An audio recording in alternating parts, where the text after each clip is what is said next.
People often say that success comes from being in the right place at the right time.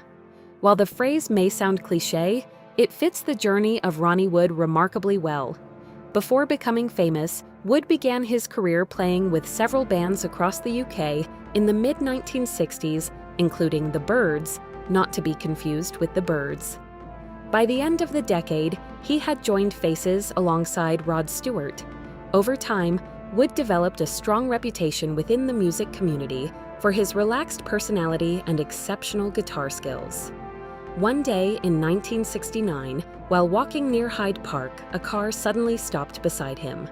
Inside were Mick Jagger and Charlie Watts from the Rolling Stones. Their conversation was brief, but that moment would later become the beginning of a story that changed Wood's life. At that time, Wood was still focused on his work with Faces, though he remained a devoted fan of the Rolling Stones. In a 2025 interview with The Telegraph, he recalled wandering outside a Stones concert at Hyde Park, dreaming about being part of the band. "I was just a kid, walking around outside in dreamland, thinking, I want to be in that band," he remembered. Moments later, fate seemed to intervene when Jagger and Watts appeared right in front of him.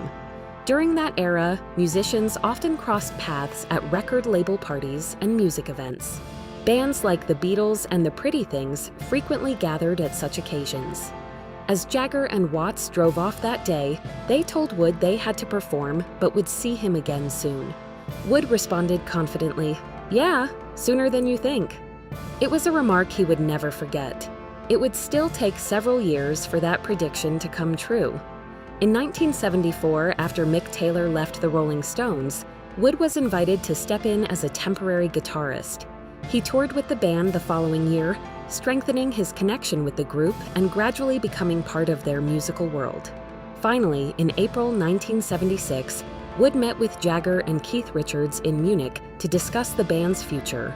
Several legendary guitarists, including Jeff Beck, Eric Clapton, and Steve Marriott, had been considered as replacements for Mick Taylor.